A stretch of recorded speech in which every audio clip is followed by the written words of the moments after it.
Hi guys, welcome back to Scott Family Homestead. I'm Christine and today we are going to be dealing with kale. My plan with this is to freeze dry it and then turn it into a powder. We mostly use kale for soups and smoothies.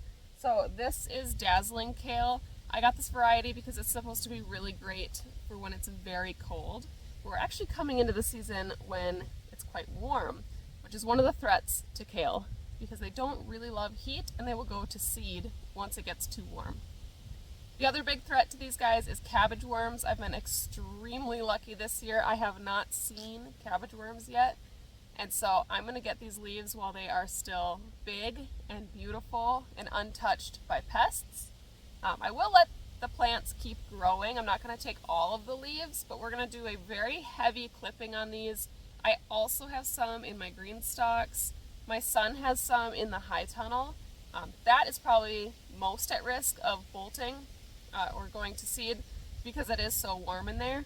And then I've got some in front of the house too in one of our other green stalks.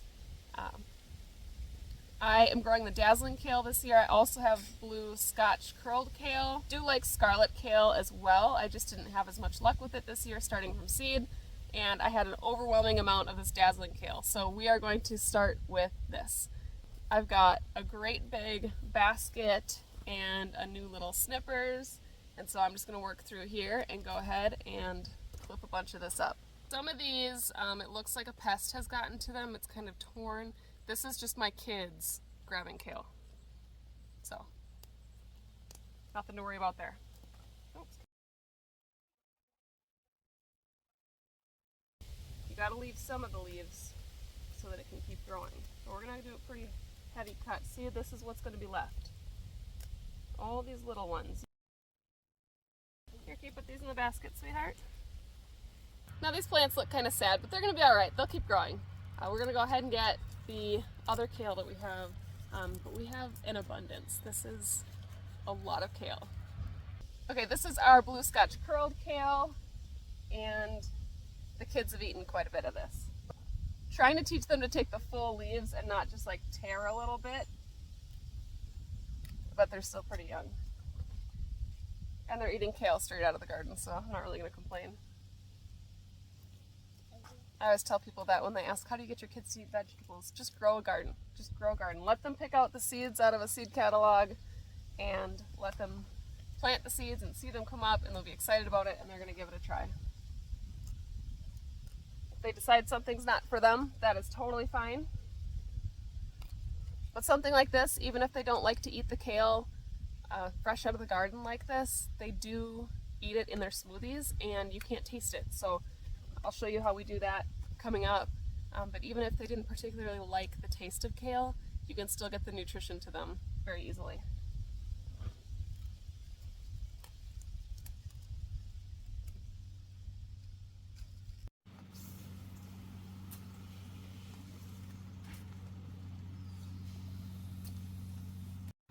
Each of my older boys have their own little corners in the high tunnel.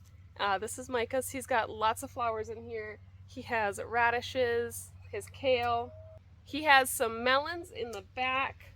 He's got a patch of carrots. And he's got a little corner here with his fairy garden things and some coleus, which is super cute. He wanted to clip his own kale, so he's taking care of that right now. Then we'll go grab the stuff out of the green stalks and head inside. Here is my green stalk. You can see that this is starting to bolt all of my lettuce, and so I want to get this kale out of here. We call this dino kale. I'm not sure the exact variety of it. And then I also have the curled kale down here as well. I'm going to go ahead and get all this trimmed up too. Okay, first thing we're going to do is clean all of this up, put it through our salad spinner. We're going to have to do this in batches because this is a massive amount of kale.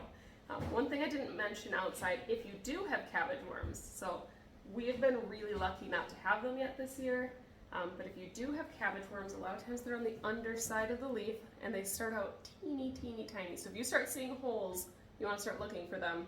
They're oftentimes the exact same color as your leaves, so you got to be very diligent about picking them off. If you want to use a pesticide, you can use BT, which is considered organic, and that will take care of the caterpillars.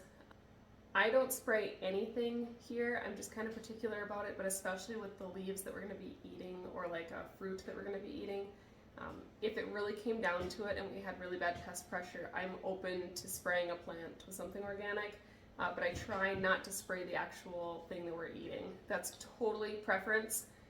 BT is safe and the rain will wash it away eventually, so if you're not going to be eating it super soon anyways, it's a perfectly good option. I've never had a year where I didn't have cabbage worms everywhere. I have no idea what's happening, but I'm going to take advantage of it and get all of this put out. But I'm going to check this over for any other pests. We're going to wash it up. We're going to put it through the salad spinner, and then we're going to take the bigger ribs out of here. So if you have one like this, you can kind of pull the rib out and just be left with the leaf. That for me is the easiest way to do it. And then you can tear it up smaller if you want, or chop it however you want to do it. These bigger ones, you can either tear alongside of it. You do lose a little bit because you're going to have these little bits. So for these, it's usually better to use a knife and cut that rib out of there. For what we're doing, where we're just going to turn this into a powder, there's no real harm in leaving the stem. But I am going to make everything just really small and leafy. This is going to take me a while to get through all of this, so I'll come back when we've got it all cleaned up. Here, you take the other hand and squeeze against the stem, and you pull the stem out, and you get a stem, and it takes all the greens off. We're going to end up with a pile of stems, and these will get fed to our rabbits, so they won't go to waste. And then we're just tearing this stuff up smaller. Okay, we've got our first load in the salad spinner. This is the perfect job for a 5-year-old. So he's gonna give me a hand. He's gonna spin this out. I'm not super worried about it being perfectly dry because as you'll see in a second, I am going to actually add a little bit of water to this. But if you wanted to put this in your freeze dryer or your dehydrator as leaves like this, you wanna get them really nice and dry, maybe even pat them with a towel or let them dry out before you put them in your machine. What we're going to do today, we're going to add all these little bits to our food processor and turn it into almost like a paste. And you might have to add some water to do it that way. That way we can fill in every available bit of space on our trays just because we have so much to process at once. It's going to take longer to freeze and to freeze dry. But this is a method you can also use in your dehydrator if you have trays. If you go in your dehydrator, is to turn it kind of into a paste. And then once it's totally dry, we'll break it up and turn it into a powder. So now we have these leaves. At this point, you could put these on your tray. I do suggest tearing them up like this and not having full leaves because you just lose so much space. But we're gonna do the next step here, which is putting this in the food processor. I have a medium HarvestRight freeze dryer. I do not have the Pro, I have the older one. So I have 4 trays. They each take about a quart of liquid. And let's see how much kale we can get on here. I have a Ninja food processor that I love. Without adding too much water, we're gonna go ahead and give this a whirl and see what texture we get, and then we'll decide if we need to add any water or not.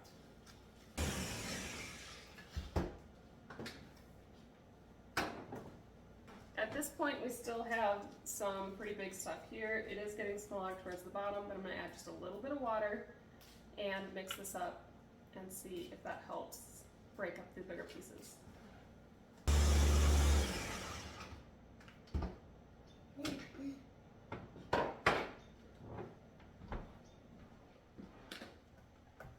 Okay, with this, I added about a 1/4 cup of water and it condensed all of those leaves down to about this much. So it's like maybe a 1/4 to a 1/3 of what it was.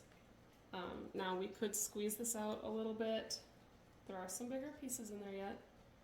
But I'm gonna go ahead and put all of this on my tray. Using this method, we're gonna be able to put a lot on these trays. I definitely think it is worth it. Even though it's gonna take more time, it's not gonna take 3 to 4 times more time. And we can put just a huge amount of kale.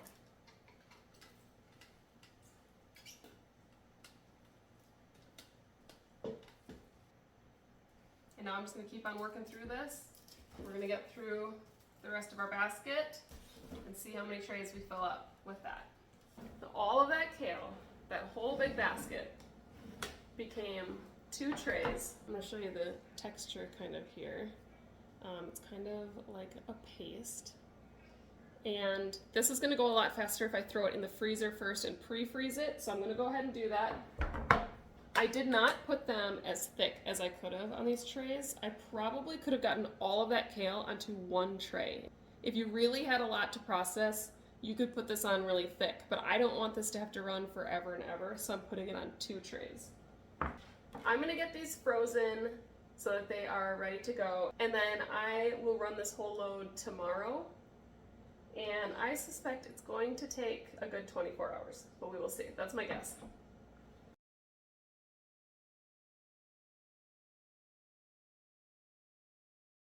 All right, we're ready to load the freeze dryer. It's been on for 15 minutes, and so we're gonna go ahead and close our valve.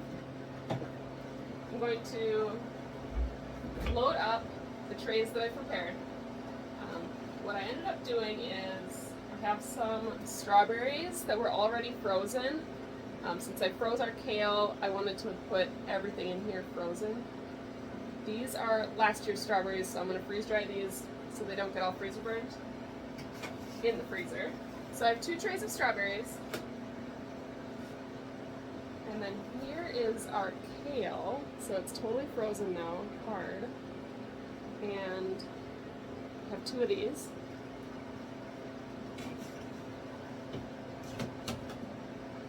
Go ahead and get this thing started. Now it says that it's freezing, but since I already pre-froze everything, this process shouldn't take very long. And then the pump will kick on and it'll start the freeze drying process. It's still going to take quite a long time. I will come back when it's all finished and I'll show you the final product. Okay, our kale is done. It took about 3 hours of freezing time and 18 hours of freeze drying for a total of 21 hours. And you can see, especially on this one, how much it has pulled away from the edge. That's how you know that a lot of water has been taken out of it. So I'm going to take this, I'm going to put it back in my food processor, and we're going to turn it into a powder. I'm going to break this up a little bit into pieces. Oh, look at that. You can see that it's dry all the way through. Now if it feels cold, that means it still has some moisture left in it. This is totally dry. At least this tray. This was the thinner tray. We'll check the next one in a minute. The strawberries were not dry, so I put those in for a little bit longer. And this just comes in little sheets. It's practically a powder already. Wouldn't take much to break this up. If you're doing a small batch, or if you're doing it like in a dehydrator and you don't have a ton of space, you can also use a coffee grinder to turn dried greens into powder. It is very fragile and powdery.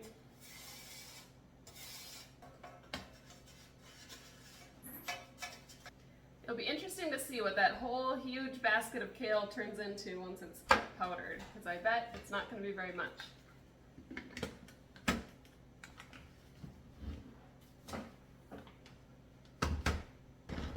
Let's give it a whirl. Okay, let me show you here. We've got a nice powder in there. And this is only about 1.5 cups from that one tray. I think I'll be able to fit everything into a quart jar, so I'm going to get that ready.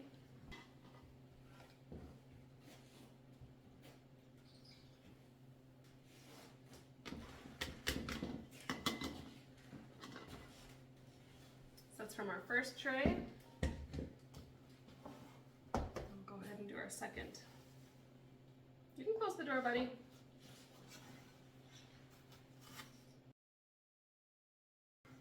This one is also super dry all the way through. It makes me wonder if it would have taken 18 hours or if it was just the strawberries signaling it wasn't done yet.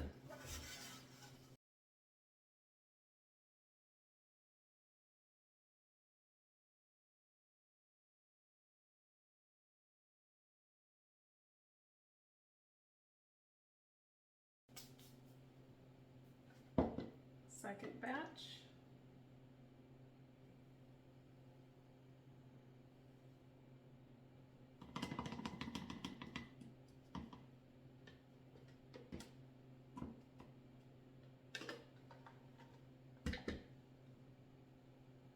We pretty much filled that right up to the top. Great big basket of kale from yesterday turned into 1 quart of powder. I'm curious what the conversion of this is. You could figure it out by weight and weighing things before and after and seeing how much water you took out. I've never done that before. I use about a tablespoon of this when I make the kids smoothies, and I'm curious how much kale that really amounts to. This is now a super condensed superfood, and it's going to have a lot of nutrition in there because we did freeze dry it rather than dehydrating or any other processing. It retains its nutrients, it retains its color, it's beautiful, and this is going to be a great way to get an extra little bit of vitamins to the kids over the winter. While I'm here, I'll show you how I do the smoothies for the kids. They'll be super excited to come in and find out we're having smoothies.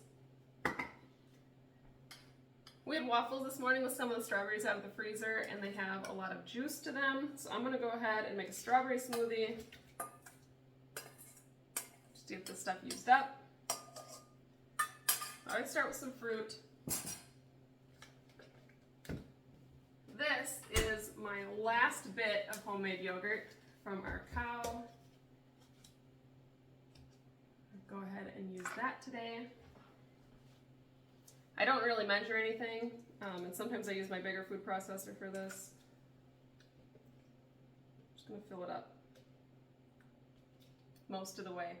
And then I would normally add maple syrup, but because I had so much of the sugar and juices from the strawberries, I'm not going to add any syrup today. You can also add honey. We're going to go ahead and take 1 tablespoon of this powder and put that in there.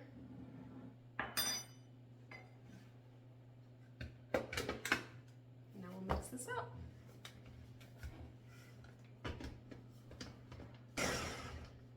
Now, a lot of times, if you're using a lighter colored fruit, it will turn green when you add the kale. But most of the time, you just get little green specks in there, and they don't taste it. At least, that's what they tell me. I can't taste it, and from what I've heard from them, they can't taste it. I realize that it's not a huge amount of vegetables, but it's more than just giving them a fruit smoothie. There you can see there's just a few bits that are still larger pieces of kale that aren't completely powdered. That's just because I didn't process it super far down. And now the kids have smoothies from raw milk that we milked here on our homestead, strawberries we picked from the strawberry farm up the road, and kale straight from the garden. And this kale will be shelf stable through the whole winter, so we can use it all winter long.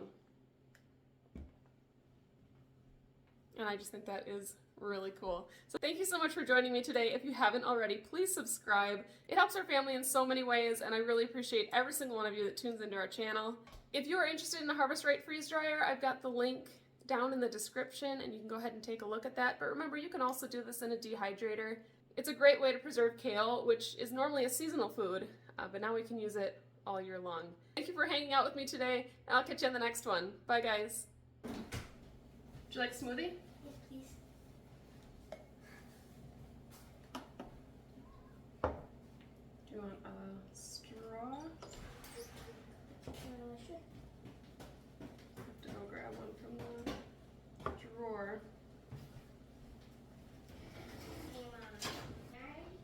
Is part of a. We'll get a little cap for Savannah.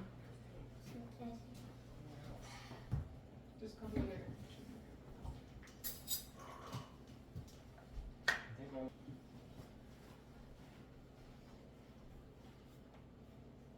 She's chugging it. Is it good?